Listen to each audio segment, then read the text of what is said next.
መርቆሬዎስ መርቆሬዎስ መርቆሬዎስ መርቆሬዎስ የችግሬ ደራሽ ና በፈረስ እንባዬን ልታብስ ፍቅር ድረስ።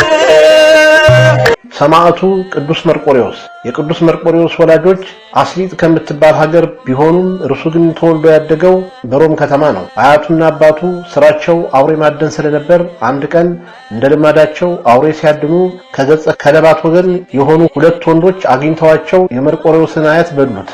አባቱንም ሊበሉበት ሲሉ የታዘዘ መልአክ ከለከላቸው። ዙሪያቸውንም በእሳት አጥሮ ከበባቸው። እነርሱም በተቸገሩ ጊዜ ለመርቆሬዎስ አባት ሰገዱለት። በዚያን ጊዜም እግዚአብሔር ፍጥረታቸው ወደ ገራምነት ለወጠውና እንደ በጎች የዋሆች ሆነው አብረው ወደ መንደር ገቡ።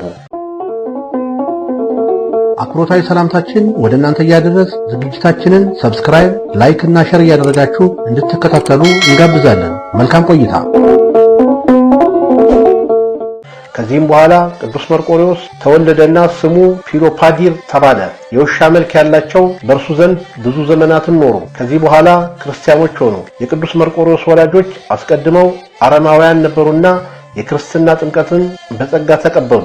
አባቱን ኖህ እናቱንም ታቦት ብለው ሰየሟቸው። ቀድሞ ፊሎፓዲር የነበረው ስሙ ተለውጦ መርቆሬዎስ ተባለ። መርቆሬዎስ ማለት የአብ ወዳጅ ማለት ነው። ዳግመኛም የኢየሱስ ክርስቶስ አገልጋይ ማለት ነው። የውሻ መልክ ያላቸው ግን መልአኩ በተገለጠላቸው ጊዜ እንደነገራቸው ለቅዱስ መርቆሬዎስ አባት የሚታዘዙና የሚያገለግሉ ሆኑ። መጽሐፈ ስንክሳር ዘወርኀ ኅዳር ገጽ 345። ንጉሡም የመርቆሬዎስን አባትና የውሻ መልክ ያላቸው ዜናቸውን ሲሰማ ወታደሮቹን ልኮ በፊቱ አቆማቸው። እግዚአብሔርም የቀድሞ ፍጥረታቸው መልሶላቸው አራዊት አደረጋቸውና ንጉሡን እጅግ አስፈሩት። ንጉሡ የቅዱስ መርቆሬዎስን አባት የአራዊት ተፈጥሯቸውን ያርቅለት ዘንድ ለመነው። የቅዱስ መርቆሬዎስም አባት በለመነ ጊዜ ተፈጥሯቸውን መልሶላቸው ገራሞች ሆኑ። ንጉሡም የመርቆሬዎስን አባት ገዥና የሰራዊቱ አለቃ አድርጎ ሾመው። የውሻ ፊት ያላቸው አብረው ያገለግሉት ስለነበር ሁሉም ይፈራው ነበረ። ንጉሡም የመርቆሬዎስን አባት ወደ ጦርነት ከላከው በኋላ ሳይመለስ ስለቀረ ሚስቱን ሊያገባ ታሰበ። የመርቆሬዎስ አባትም የመርዶሳውያን አገሮች ሁሉ ገዢ በነበረው ንጉሥ ተይዞ ቢማረክም ገዢው ክርስቲያን መሆኑን አይቶ አከበረው። ቆይቶም በሀገሩ ላይ ሾመው። ሚስቱም ጠፍታ ከሀገሩ ወጣ ሄዳ ስለነበር ከባባ ተገናኝተው በዚያው መኖር ጀመሩ። መርቆሬዎስም አባቱና እናቱ ከሞቱ በኋላ ንጉሡ በአባቱ ፈንታ በመርዶሳውያን አገር ላይ ሾመው። መርቆሬዎስ መኮንንነትን በተሾመ ጊዜ ገጸ ከለባቱ አብሮት ነበረ። ለመዋጋትም በወጣ ጊዜ የቀድሞ የአራዊት የሆነ ተፈጥሮን እግዚአብሔር ይመልስለት ስለነበር ማንም አይቋቋመውም ነበረ። ለቅዱስ መርቆሬዎስ ታላቅ የድል አድራጊነት ኃይል ተሰጠውና ዜናው በሁሉም ሀገሮች ተሰማ። በሮም ሀገር ጣዖት የሚያመልከው ዳኪዎስ የተባለው ንጉሥ የበርበር ሰዎች ጋር ጦርነት ሊገጥም በወጣ ጊዜ እጅግ ሲበዙበት ፈራ። ቅዱስ መርቆሬዎስንም በጦሩ መካከል የተሳለ ሰይፍ የያዘ የእግዚአብሔርን መልአክ ስላየ ንጉሡን እግዚአብሔር ያጠፋቸዋልና አትፍራ አለው። መልአኩም ሰይፉን ለቅዱስ መርቆሬዎስ ሰጠውና ጦርነቱን ድል ባደረከ ጊዜ እግዚአብሔርን አስበው አለው። ጦርነቱን ድል አድርጎ ሲጨርስ መልአኩ ድጋሚ ተገልጦለት ለምን የፈጣሪህን ስም መጥራት ረሳህ አለው። ከጦርነቱም በኋላ ንጉሥ ዳኪዎስ ለጣዖታቱ ዕጣን በማሳረግ በዓልን አደረገ።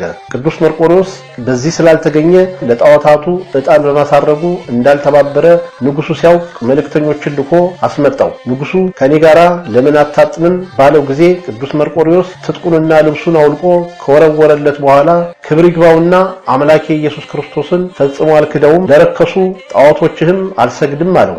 ንጉሡም ተናዶ ልዩ ልዩ በሆኑ ስቃዮች እጅግ አሰቃየው። ንጉሡም ስለ መርቆሬዎስ ብለው የሀገሩ ሰዎች እንዳይነሱበት ፈርቶ በብረት ችንካር ቸንክሮ የቀጵዶቅያና የእስያ ክፍል ወደ ሆነችው ወደ ቄሳሪያ ከደብዳቤ ጋር ላከው። በዚያም እጅግ ካሰቃዩት በኋላ ንጉሥ ዳኪዎስ እንዳዘዘ ኅዳር 25 ቀን አንገቱን በሰይፍ ቆረጡት እና የሰማዕትነት ተጋድሎውን ፈጸመ። የሕይወትንም አክሊል ተቀዳጀ። በዓለሙ ሁሉ አብያተ ክርስቲያናት ታነጹለት። እግዚአብሔርም ድንቅ ድንቅ የሆኑ ተአምራትን በቅዱስ መርቆሬዎስ ስም አደረገ።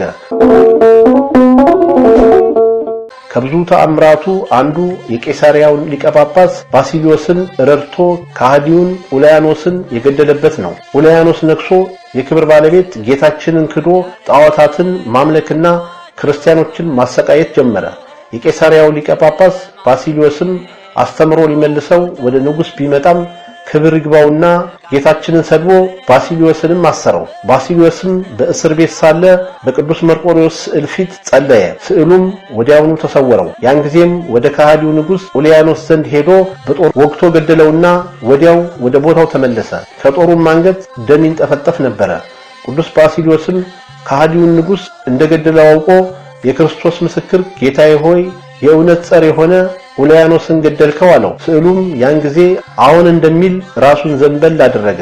ቅዱስ ባሲሊዮስም ደስ ብሎት እግዚአብሔርን አመሰገነ። ሌላው ሰማዕት ቅዱስ መርቆሬዎስም በተአምሩ ከእስልምና እምነት መልሶ ክርስቲያን ያደረገው አንድ እስላም ሰው አለ። ይሄውም የቅዱስ መርቆሬዎስ ቤተክርስቲያን በተሰራችበት ምስር ሀገር የሚኖር ከመሳፍንት ወገን የሆነ ወጣት ነበር። ከብዙ ሰዎች ጋር ሆኖ ወደ መሐመድ መቃብር ለመሄድ እንዳሰበ ለአባቱ ሲነግረው ስንቅ ሰንቀው በሰላም ወደ መካ መዲና ሸኙት።